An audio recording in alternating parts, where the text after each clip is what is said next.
Bonjour à tous et bienvenue dans ce 4e épisode du podcast de Solutions Autonomie, 4e déjà. Et aujourd'hui, on est à Saint-Jérôme chez EcoSolaris avec Martin Lambert. Salut Martin. Salut, salut. On est donc à Saint-Jérôme chez EcoSolaris pour parler des projets solaires internationaux. OK. Mais avant d'aller un petit peu plus loin, je vais te laisser te présenter et puis présenter aussi un petit peu EcoSolaris. D'accord, merci. Merci de l'opportunité. Martin Lambert, entrepreneur depuis maintenant 15 ans avec EcoSolaris, entreprise que j'ai fondée originalement à Sainte-Agathe-des-Monts. L'entreprise opère principalement dans les systèmes hors réseau depuis ses débuts. On a travaillé, au départ, c'était certainement, on était connu au Québec avec les systèmes de chauffage solaire. On était connu aussi pour le PV. On est rentré lentement, puis on a fait les systèmes de chauffage à l'eau chaude. Maintenant, on a deux entités entièrement séparées, là, comme on discutait, sur une division là, qui est vraiment Nordic Radiant, qui fait le chauffage de plancher à l'eau chaude, puis EcoSolaris, qui est entièrement dédié aux produits et services là, sur les systèmes solaires hors réseau. OK. Et comment ça se fait que toi, tu es arrivé dans le solaire comme ça? C'était en quelle année déjà? Je suis arrivé au Québec et dans le solaire principalement en même temps, c'est-à-dire autour de l'année 2008. J'étais de retour, j'ai travaillé à l'étranger pendant près de 12 ans, principalement aux Caraïbes. Et c'est ça fait rêver beaucoup, là, mais j'habitais sur un bateau. J'avais mon petit voilier, je vivais littéralement autonome, donc ma petite maison tranquille avec les panneaux solaires entièrement autonomes. Quand je suis revenu au Québec, évidemment, il fallait me repositionner, chercher un peu... j'avais toujours un penchant très écolo, je voulais trouver ma niche un peu, puis je m'ennuyais du soleil, je pense. Hein, donc, j'ai essayé d'emmener le soleil au Québec. Programme de chauffe-eau solaire de l'Agence de l'efficacité énergétique sortait à ce moment-là. J'ai eu une opportunité. Je travaillais déjà dans le milieu de la construction comme scaphandrier. OK. Une autre histoire en soi.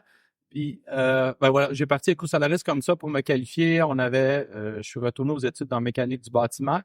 Et de là, j'ai commencé à opérer là, avec l'Agence d'efficacité énergétique. On était une des entreprises approuvées avec les licences d'entrepreneur général, plomberie, chauffage. Là, j'ai eu l'approbation de l'Agence d'efficacité énergétique pour ce programme-là. Donc, j'ai littéralement entré dans l'industrie solaire de cette façon-là. Puis, OK. Intéressant comme parcours. Bravo en tout cas. Félicitations. Merci. Je sais, EcoSolaris fait beaucoup de choses. Vous êtes très occupé. C'est quoi la spécialité d'EcoSolaris dans le solaire? Principalement les systèmes en réseau. On se dirige beaucoup plus vers de la distribution. On a beaucoup de produits et services. L'expérience, je vous dirais, là, la spécialité d'EcoSolaris, c'est l'équipe. Je ne prendrai pas de crédit là-dessus. J'ai la chance d'avoir une équipe absolument fantastique. On est entouré d'experts, donc on peut vraiment faire beaucoup de systèmes, beaucoup de problématiques qu'on supporte.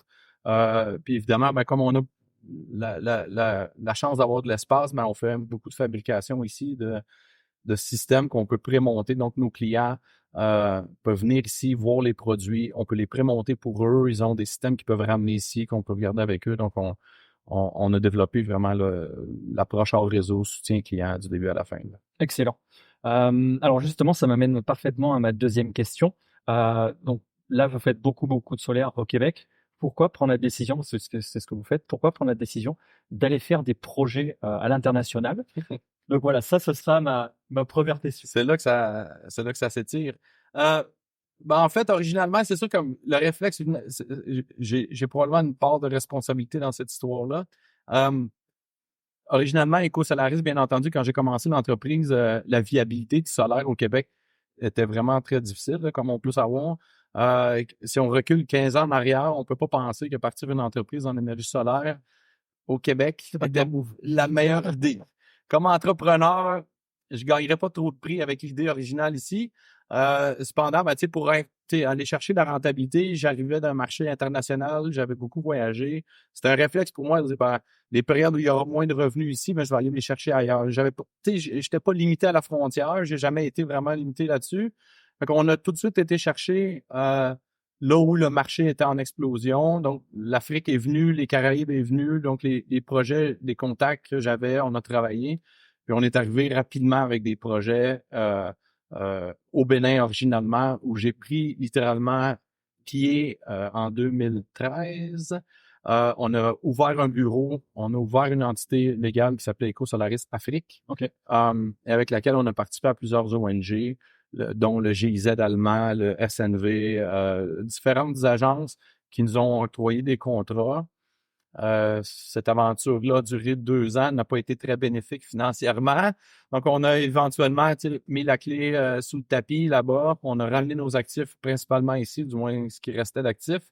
Mais beaucoup de leçons apprises. Ok. Donc, je voyais vraiment l'ampleur du marché international. J'ai beaucoup appris. Ça a pris du temps, beaucoup de réflexion, beaucoup de soirées dans le noir à réfléchir. Pour savoir si tu allais continuer sur cette route-là. Ouais, effectivement, tu sais, pourquoi j'ai fait ça. Ok.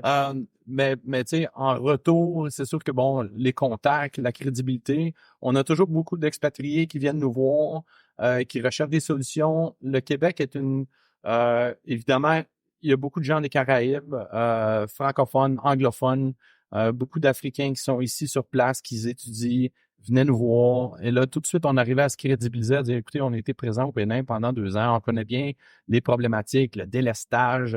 Donc, tout de suite, on arrivait avec une certaine crédibilité puis une offre qui faisait du sens pour le marché. Et je dirais que ma rentabilité est arrivée de là. On a réussi à rattraper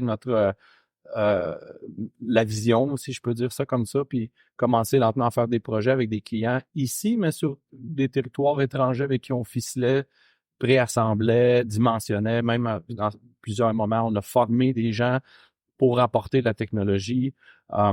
Puis c'est ça, on a développé comme ça. Ok. Et quand tu dis, c'est eux qui viennent vraiment chercher l'expertise au Québec, parce qu'on se demande pourquoi de l'Afrique au Québec, il y a quand même quelques kilomètres. Pourquoi ils viennent chercher particulièrement ici au Québec C'est sûr que l'expertise du hors-réseau est difficile à trouver. Le continent africain, dans la majeure partie des régions, c'est naturel pour eux de réfléchir au hors-réseau. On m'a souvent fait l'analogie qu'elle est très bonne. Tu sais, on prend un marché en développement comme certaines régions rurales d'Afrique.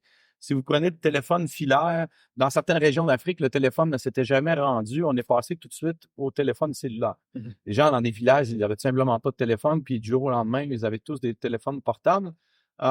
C'est un peu comme ça, l'énergie ou l'électricité sur certains territoires africains, c'est qu'on est arrivé avec des situations où il n'y avait tout simplement pas d'électricité. Puis au lieu que, en fait, les régions rurales s'électrifient, ben des micro-réseaux se sont formés puis ils ont installé le solaire. Donc, on est venu chercher l'expertise du hors-réseau à l'international. là où il est? Ouais, voilà. Puis je pense que le Québec est très, très bien développé là, dans le créneau, si on peut dire, là, du hors-réseau. Notre expérience batterie, avec les années, on a toujours été très, très impliqués avec les batteries. Fait que je pense que c'est là que les gens viennent vers nous.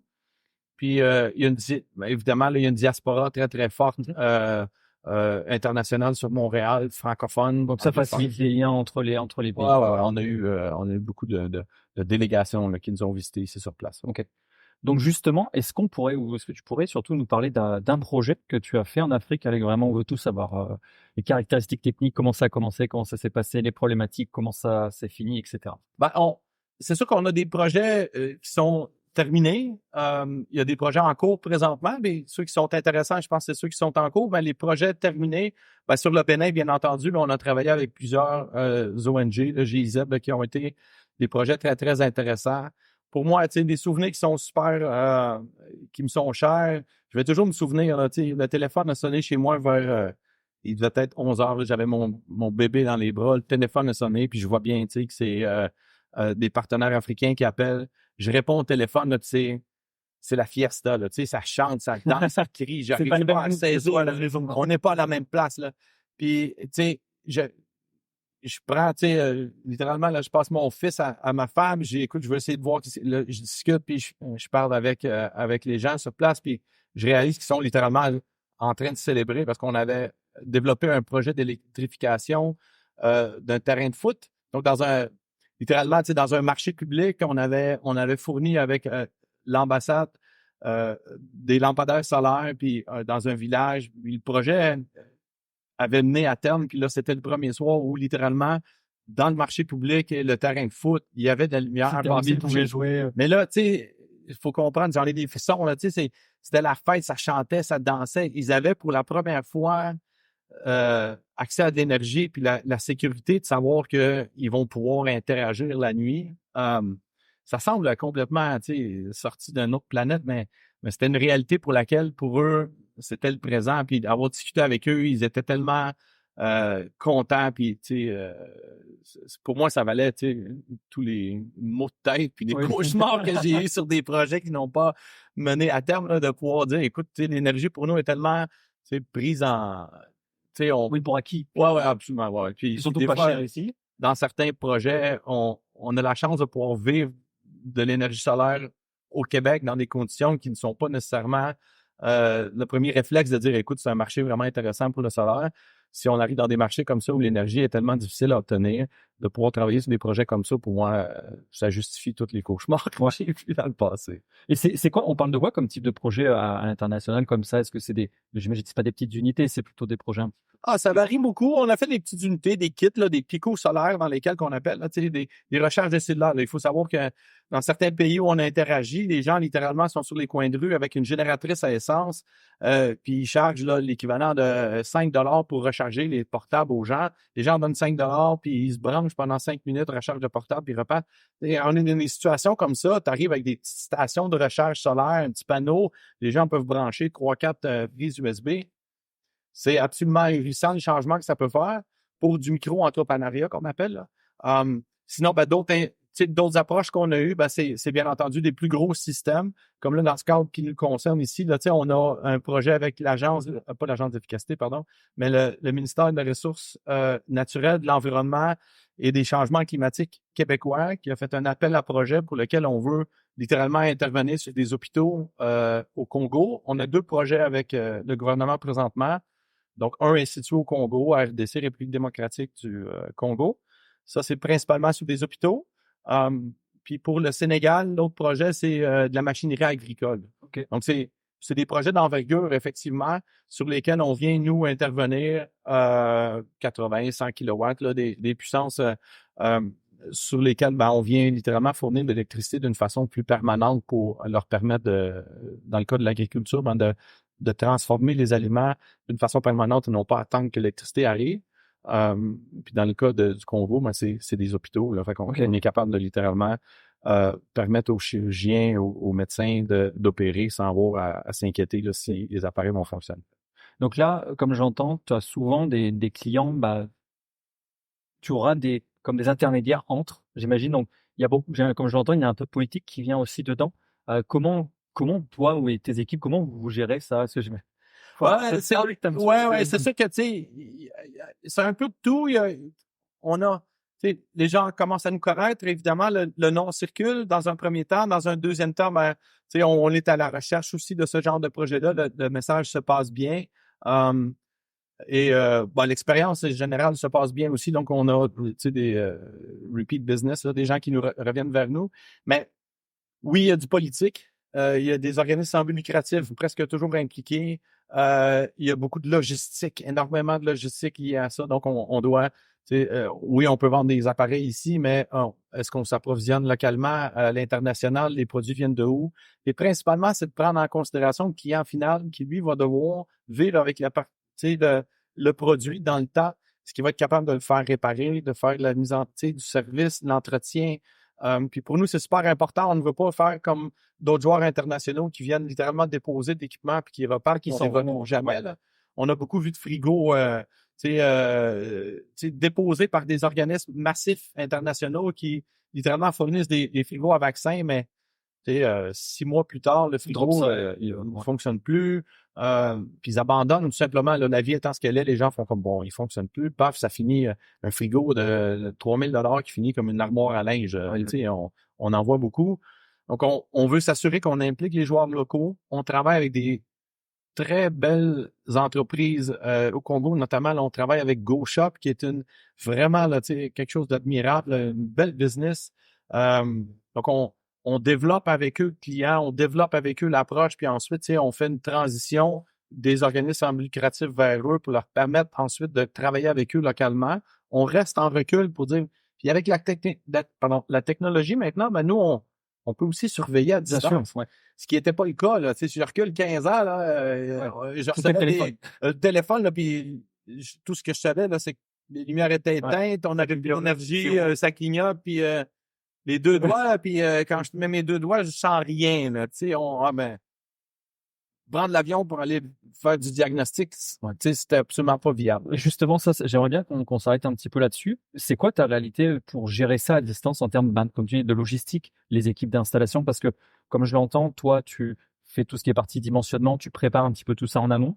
Ah, la deuxième étape, c'est quoi? Est-ce que le matériel, tu l'emmènes avec toi là-bas? Est-ce que toi déjà t'y vas? Est-ce que ça vient d'Europe? Sur place, comment ça se passe? C'est quoi la réalité de la logistique?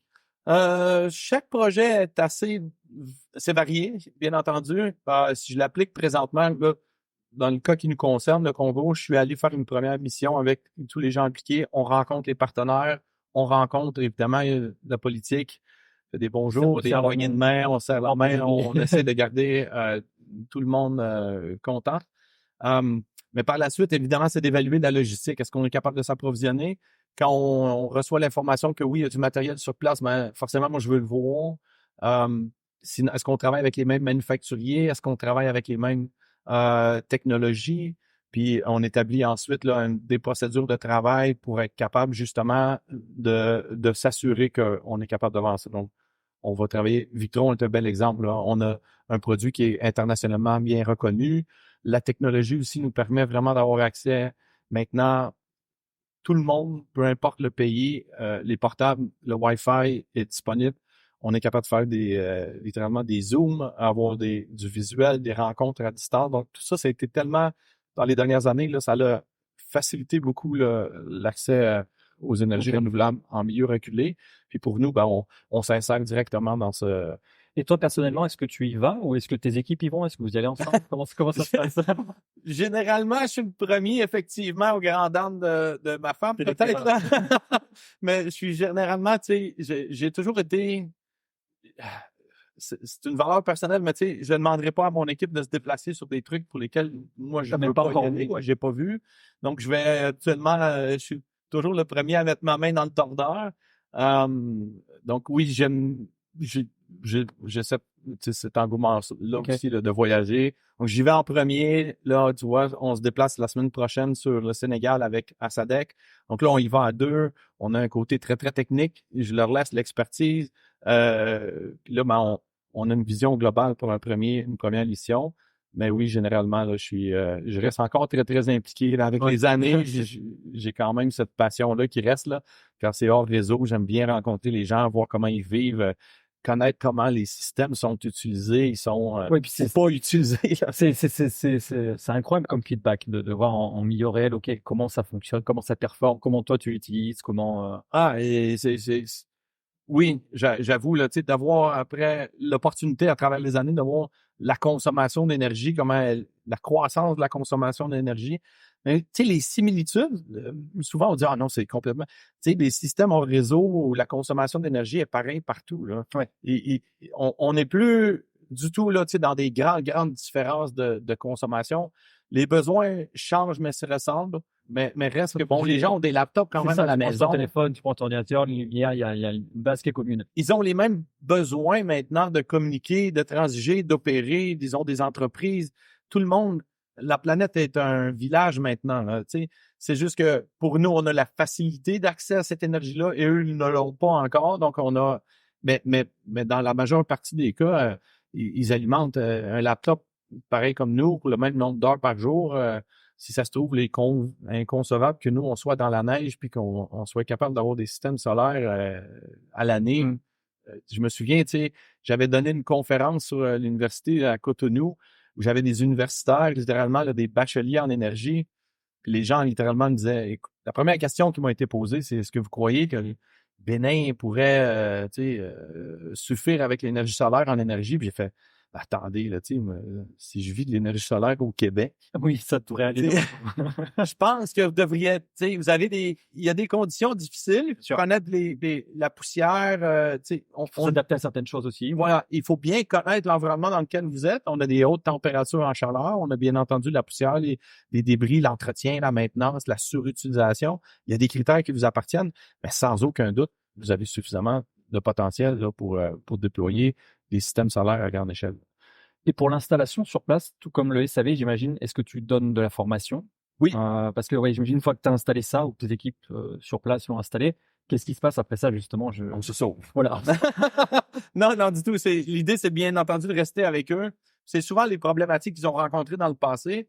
Bien entendu, nos systèmes, nos services sont probablement plus chers que certains, sans m'en aller dans ce créneau-là, là, mais certains pays pourraient peut-être libérer beaucoup de produits sur le terrain puis ne pas s'occuper du service après-vente. Je comprends.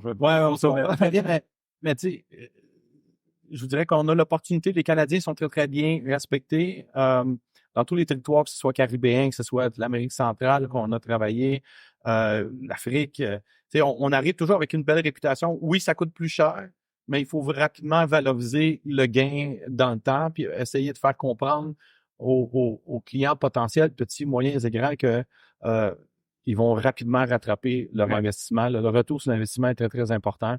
Donc, pour nous, on se qualifie comme ça, à dire, écoutez, on est là du début à la fin. Donc, on va les former. On va assurer pour eux qu'ils comprennent bien dans quoi ils sont. On leur fournit aussi des technologies vraiment intéressantes. Puis, on essaie on a certaines équipes qui sont venues ici, apprendre un peu à voir comment ça travaille, on peut les former ici sur place. On a eu aussi, par le fait même, là, des formations là-bas. OK. Certains manufacturiers offrent aussi énormément d'informations maintenant en ligne. Donc, on peut faciliter pour eux l'accès de l'information en ligne de cette façon-là. OK. Il y a un mot que tu as dit qui m'interpelle. Il y a de l'aide, justement, de par le Québec ici, justement, pour ce genre de projet. Ils sont impliqués.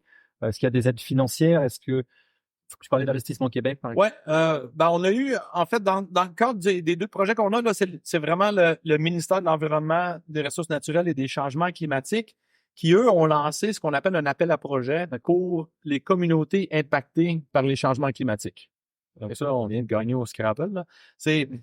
Mais donc, le gouvernement québécois s'est littéralement positionné à dire, nous, on veut aider les communautés impactées par les changements climatiques. Amenez-nous des idées. On est très fiers d'avoir gagné ces deux projets-là qui sont complètement indépendants mais c'était littéralement la première fois que ce programme-là voyait des systèmes solaires. Donc, on était toujours beaucoup en recherche, en études, sur des situations là, qui sont moins concrètes. Et quand on est arrivé avec notre proposition d'implanter directement dans le cadre du Congo, en fait, il faut savoir que le Congo en particulier, j'y étais allé à titre d'expert en 2019. J'avais trouvé vraiment aberrant là, qu'on ait encore des hôpitaux aujourd'hui où l'infirmière tient un téléphone avec la lumière allumée pour que le chirurgien puisse faire une césarienne. J'avais tout de suite interagi avec l'agence, l'ONG pour dire dès qu'il y a une opportunité, il faut faire un projet en énergie solaire. Là, puis là, ça s'est concrétisé l'année passée. On a eu le projet. C'est vraiment le gouvernement québécois qui s'implique et qui demande des projets. Puis là, sinon au Canada, tu as Affaires mondiales Canada qui est, si vous voulez, le donneur d'ordre au niveau fédéral là, pour tous les projets dans les ONG avec les organisations lucratives. OK. Pour continuer sur les projets internationaux, c'est quoi la plus grosse difficulté pour EcoSolaris dans un projet à l'international? C'est quoi la plus grosse difficulté? Bien sûr, on reste une entreprise à but lucratif, donc c'est la rentabilité qui est difficile. On peut, dès qu'on a un peu d'empathie, quand on travaille sur des projets comme ça, la différence est tellement majeure qu'on peut faire. C'est sûr que je suis pas en train d'alimenter un chalet haut de gamme, une cave à vin qui peut se permettre 200 km de Montréal. Je suis en train, d'alimenter un hôpital de brousse où les femmes viennent pour accoucher. On a vraiment, tout de suite de l'empathie, puis on peut voir la différence qu'on peut faire. Puis là, c'est facile de dire, mais écoute, on va rajouter, on va faire ça, on va faire. Puis là, on perd rapidement une rentabilité, mais on profite de tes valeurs. Ouais, c'est ça. C'est la difficulté parce qu'on doit rester rentable, puis on doit s'assurer qu'il y a une pérennité aussi, que le système va fonctionner, puis qu'on peut pas y aller trop. C'est progressif. Les utilisateurs aussi doivent apprendre à gérer leur système. Donc, faut pas... faut créer une industrie, il faut créer quelque chose plutôt que de dire on arrive, on fait ce qu'on fait, puis on s'en va. Ce côté-là, c'est difficile. Sinon, du côté de terre à terre, je te dirais que c'était la logistique. Là. Ouais. Il y a des frustrations qui vont arriver, c'est une façon de travailler différente. Comme ça, c'est pas encore arrivé. C'est des cultures, non, c'est exonéré de taxes, je vous le jure, c'est exonéré de taxes. Puis là, tu passes littéralement 2 jours sur le quai, tu vois ton conteneur qui est là, puis je m'excuse, mais il y a beaucoup de taxes à payer maintenant. Puis, tu sais, reparler à la même personne 2 fois, c'est littéralement impossible. Puis bon, mais ils ont tous des besoins particuliers, Ouais. puis il faut les emmener manger. Ouais. Mais c'est vraiment une façon de faire qui est assez, pour Oui, certains, peut-être un peu la différence de culture, quoi. différence de culture, mais il faut en rire. Tant qu'on garde le sourire un peu, Ouais. on prend ça avec un... Mais il faut y aller en connaissance de cause, quoi. Ouais, il y a des expériences. Ouais, on apprend Si t'en as, on pourra en parler plus tard. il y a des apprentissages un peu plus difficiles que d'autres, mais effectivement, là, il faut... c'est bien... C'est pour ça qu'il faut s'adjoindre les équipes locales, les installateurs locaux. Ils ont un grand intérêt à travailler avec nous. Puis eux, ils vont connaître les rouages. Puis eux, ils vont connaître les poignées de main secrètes. Là, c'est là que ça se passe. OK. On va aller maintenant sur le côté un peu plus technique. Est-ce que tu pourrais prendre un projet que tu as réalisé et nous en parler techniquement au niveau du solaire, les batteries, comment c'est agencé, qu'est-ce que ça alimente, les difficultés techniques, etc. Je te dirais que les projets qu'on a fait principalement sur certains projets, c'était, si je prends par exemple l'hôpital, un des hôpitaux de Brousse, c'était littéralement, au départ, c'était que de l'alimentation en éclairage. D'accord. Donc, les besoins sont venus vers nous pour l'éclairage. On a travaillé rapidement avec eux pour y aller avec des... D'abord, il faut savoir que sur le continent, si je prends le projet que j'ai en tête, là, c'est du 220. D'accord. Donc là, souvent, ils ont le réseau, mais le réseau est tellement instable, très mauvais, n'est pas limité du tout. Il faut savoir que les entrées électriques ne sont pas protégées. Oh, wow. On a absolument... donc, on arrive sur place avec... Il faut vraiment pas... Donc, tu donnes une stabilité, en fait, au bâtiment. Ouais. On essaie littéralement d'isoler le bâtiment puis d'y aller en consommation des besoins. Ce qui est bien avec Victron, c'est qu'on peut mettre des charges qui sont limitées seulement quand le réseau est présent. Donc là, on peut arriver à dimensionner. Dans ce cas-ci, c'est ça qu'on a fait. Là, on a mis vraiment un système solaire qui était capable d'alimenter toutes les charges légères, je dirais. Quand on arrive avec des charges un peu plus lourdes, là, à ce moment-là, ils sont alimentés seulement quand le réseau arrive. Donc, ça ressemble à quoi, ce projet, en termes de panne de... On parle de, tu sais, c'était pas un très gros projet, là. On était peut-être à 15 kilowatts. Okay. Puis là, à ce moment-là, c'est panneaux solaires installés sur la toiture, onduleurs sur le 220. On était sur de l'AGM dans ce cas-ci, là, parce qu'on le lithium a ses difficultés aussi, là, puis on était là-dessus. Mais... Et matériel Victron, genre régulateur de charge et onduleur. Ouais. C'était quoi comme modèle? Oh, là, tu viens me chercher, là, je me souviens pas exactement. Ouais, c'est ça, je pourrais aller chercher les spécifications du système, là, mais effectivement, on restait toujours... Victron est quand même sur l'Afrique, là, ils sont omniprésents et ça depuis très longtemps. Là. C'est d'ailleurs là que j'ai connu le produit, c'était sur les premiers systèmes qu'on a fait en Afrique. Okay. Petite question comme ça, c'est quoi le plus gros projet que tu as fait? Le plus gros projet que j'ai fait, on n'a pas fait de très gros projets en tant que tel, je dirais en puissance. En brut, 15 kilos, ça commence à faire un petit peu quand même. Ouais, humblement.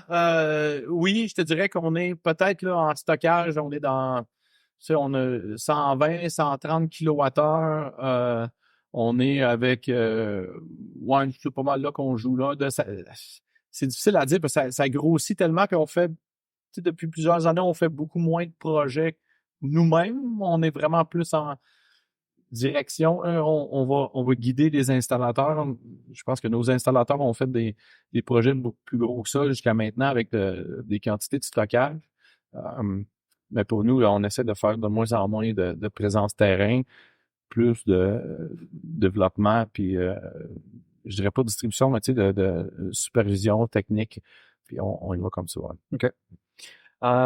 C'est parfait. On va passer sur la partie du jeu où c'est des questions techniques. Je vais te demander pour les panneaux solaires, régulateurs de charge, batterie et onduleurs, de choisir uniquement une marque et un modèle. Si, mettons, tu avais juste le choix d'un, pour les panneaux, quel panneau tu prendrais? Ceux que j'ai. Ceux qui sont en stock. Ouais, Longy probablement, mais tu sais, c'est comme on appelle en anglais le loss leader, ça change tellement souvent. Pour nous, c'est... Il n'y en a pas un, selon toi, qui techniquement... Celui qui fonctionne, celui qui est disponible. Celui qui est le moins cher. Pour nous, celui qui est le moins cher. Le loss leader étant vraiment ça. Ouais. Tu sais, faut savoir qu'on est capable de s'approvisionner, puis que la journée que le client rappelle puis qu'il en veut 12 autres, ben on est capable de se donner la même grandeur, même puissance, même couleur. Aujourd'hui, c'est Longy, dans 2 mois, c'est peut-être quelqu'un d'autre. Je te rappelle à ce moment-là. Ouais. OK. Régulateur de charge, là, c'est peut-être un petit peu plus. Ouais, on est définitivement avec Victron. Oui, bon, on le voit derrière pour ceux qui nous regardent. Ça évite ça évite le téléphone suivant, ça marche pas. Là. Ouais. Quel modèle? Les MPPT sonores, tu sais, on est toujours avec les. Écoute, il y en a tellement, là, on va choisir n'importe quel modèle, là, mais pour nous, c'est celui que le client a besoin. Ouais, je vais répondre comme ça. Je vais rester, Ça, c'est une très bonne réponse. Ah. Je vois que l'art de la politique. Ouais. J'ai passé beaucoup de temps à négocier. Les batteries, maintenant. Écoute, un sujet chaud. Et... Les batteries, je serais tenté de répondre la même chose, celle que le client a besoin. Il y aurait vraiment un podcast en soi à parler des batteries. On a vraiment beaucoup de variations dans les batteries. L'industrie est en explosion dans les batteries. Parce qu'il y en a une techniquement, tu dis, celle-là, je vais même me plaire là. Celle qui va passer à travers le temps. Celle que, pour moi, tu sais, c'est sûr que je vais te dire la mienne, bien entendu, mais souvent, tu sais, on va écouter le client puis il va dire, moi, c'est ça que j'ai besoin. Victron a eu des baisses de prix tellement importantes dans les batteries lithium. Ils ont une réputation, ils ont passé à travers le temps, ils vont être là demain, ils étaient là hier. Pour nous, ça change la donne beaucoup. On regarde beaucoup du côté des manufacturiers qui explosent présentement. On développe des partenariats plus à venir maintenant. On a fait nos propres expériences avec de nombreuses années sur les batteries lithium parce qu'il faut savoir qu'on travaille avec des batteries lithium depuis littéralement, ma première batterie lithium était en 2015. Donc, littéralement au téléphone là, avec Magnum, avec Schneider, pour essayer de faire l'intégration. Puis eux-mêmes, ils faisaient, écoute, t'es hors réseau, la batterie lithium, on ne sait pas comment trop l'intégrer, l'onduleur. On faisait du CCCV courant, tu sais, les voltages continus, courant continu, parce qu'ils n'avaient pas des paramètres créés de la batterie. Donc, tu sais, on aidait un peu l'industrie à s'adapter parce que, bon, on était déjà dans le lithium, puis eux, hors réseau, le lithium n'était pas naturel. Donc, il n'y en a pas vraiment une qui... Il n'y en a aucune qui me saute aux yeux. Encore là, c'est le prix, la qualité, durabilité. On veut voir on a parlé un petit peu tout à l'heure. Pour nous, c'est important de regarder le budget du client. Dire, écoutez, tu sais, tu peux avoir les meilleurs pneus d'hiver qui existent.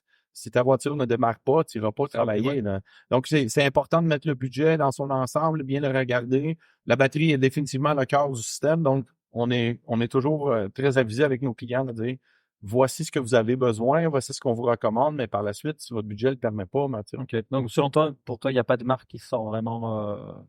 J'ai-tu des préférences? J'essaie de le tirer. Hein. Ouais, j'aime ça, là. Écoute, je te dirais, tu sais, on développe des partenariats avec BSL BAT présentement, qui est une grosse marque de batterie en forte croissance. On a travaillé nous-mêmes avec eux sous notre propre marque pendant des années. Mais sinon, tu sais, il existe des très bons manufacturiers localement. Tu sais, Voltium, là, tu sais, il y a des bons produits sur place. Fortress, avec qui on a travaillé très longtemps. Tu sais, Victron, des très bonnes batteries.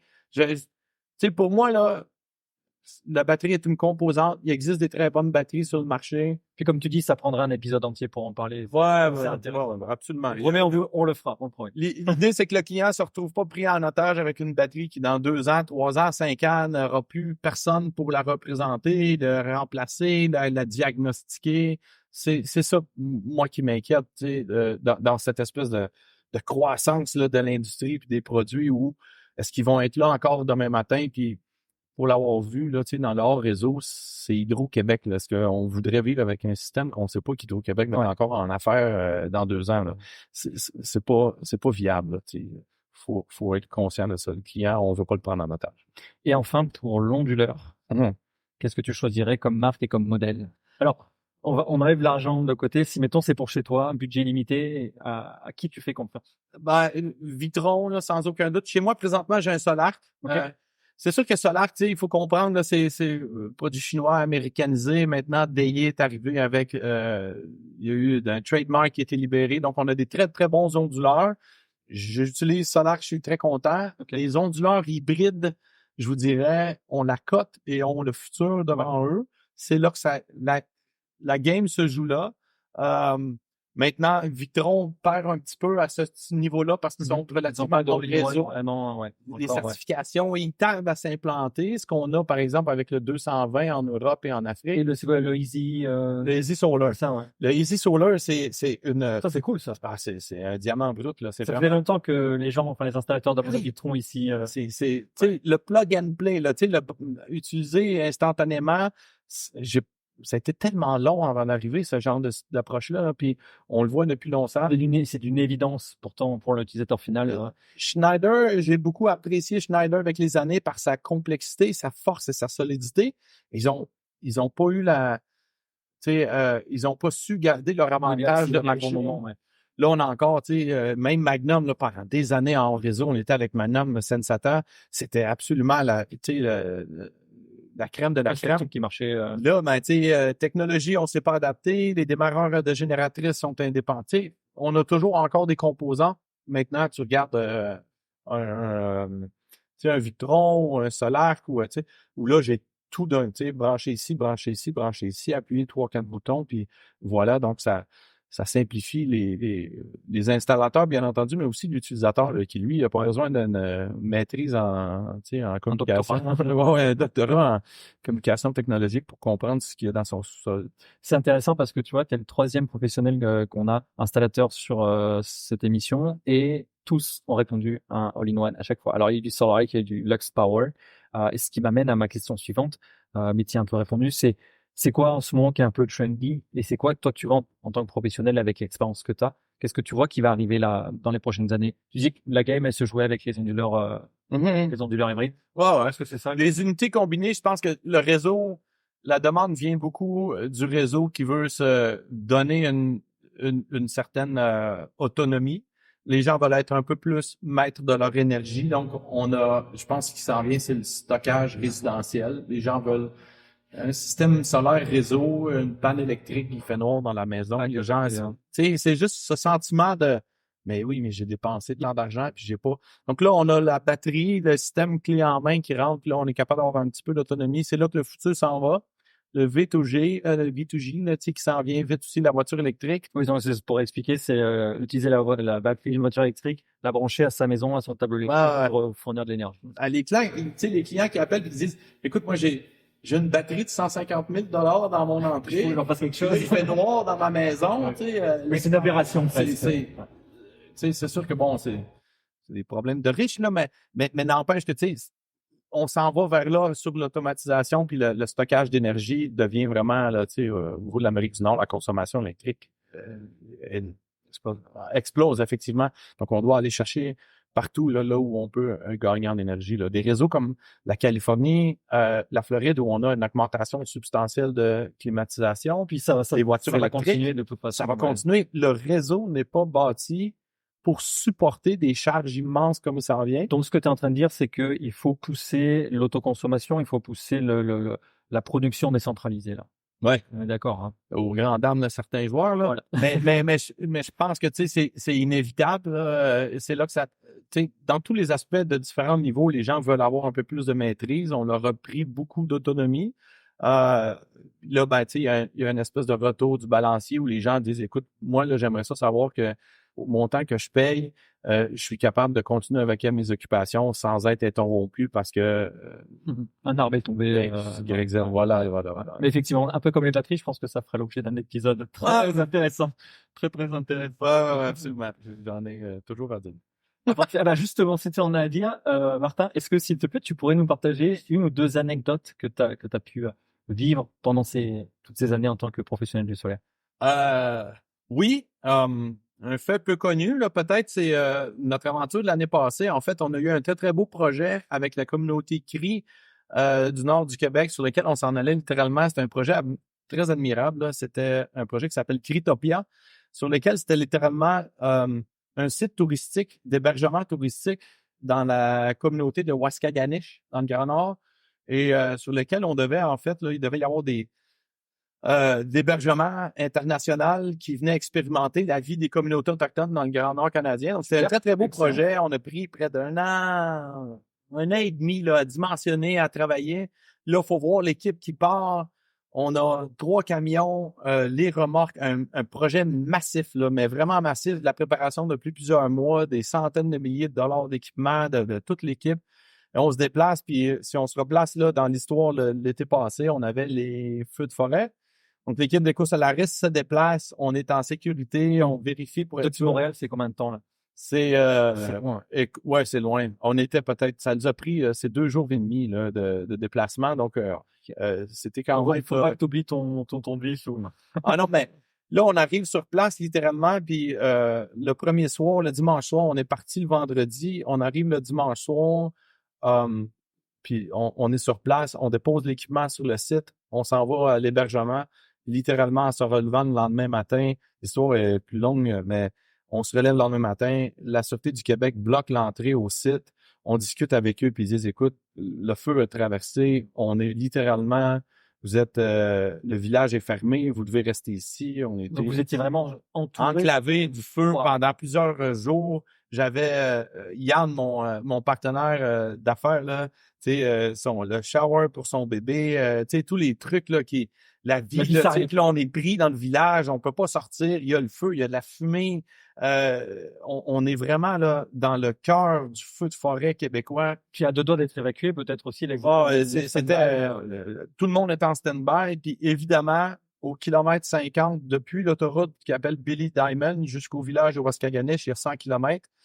Au kilomètre 50, il y a le site touristique de Cryptopia et le feu a traversé au kilomètre 50 pour littéralement passer sur tout notre équipement. J'ai les camions, les remorques, plus de quelques centaines de mille dollars d'équipement qui a brûlé. Les photos, les vidéos là, sont absolument ahurissants.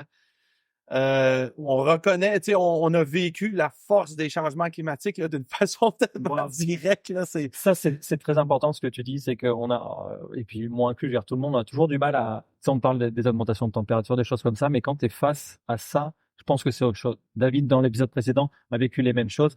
C'est d'une rare violence. Ah, c'est absolument incroyable. Tu sais, puis il faut le vivre pour le croire, mais en même temps, tu sais, c'est ce qui est dommage aussi, c'est que les gens attendent de l'avoir vécu pour prendre les décisions qui s'imposent. Tu sais, il y avait le Martin avant cet événement-là, puis Oui. Martin après. Là. Ouais. Je pense que tu sais, même toute l'équipe, là, tu sais, on a comme réalisé, mais c'est dommage qu'on soit là. Mais oui, effectivement, tu sais, puis on parle du Nord québécois, là, on n'est pas, on est quand même loin des événements climatiques énormes. Ouais. Encore très très chaud. Ouais. Mais... Et donc comment ça s'est fini tout ça? Parce que donc là vous avez laissé le matériel tout à brûler. Et puis il s'est passé quoi par la suite? Absolument rien. On a réussi à descendre en fait.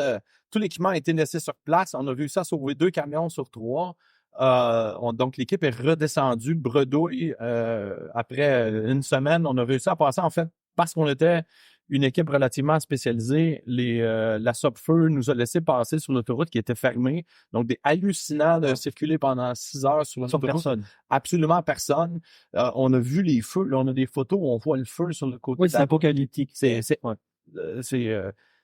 Jusqu'à temps qu'on se rende en Abitibi où là, tu sais, des gens faisaient comme littéralement nous attendaient là à la porte, tu sais, du Nord pour dire ils sont wow, comment ça s'est passé, rappeler les gens dans la communauté pour dire on est sorti sains et saufs, tel endroit il y a du feu, tel endroit il y a pas de feu. Puis là, commence le processus là, d'assurance puis de responsabilité puis tout. C'est triste parce que le projet était tellement avec une énorme visibilité, un beau projet d'accueil touristique international. Ça s'est pas fait du tout. Ça s'est pas fait. Écoute, j'ai réalisé après le feu, là, on est retourné sur le site, puis on a fait, mais il y avait la rivière Rupert était là, tu sais, puis on la voyait même pas, la forêt a disparu. Donc là, il va y avoir une phase nouvelle éventuellement, mais définitivement pas sur ce site. La résilience de ces communautés-là est extraordinaire. L'idée est incroyable, je vais le faire. Non, c'est une bonne mauvaise nouvelle là. C'est un événement comme ça qui ça fait des histoires à raconter aux petits-enfants. On va essayer de finir sur une bonne note quand même. Ah, c'est une bonne note.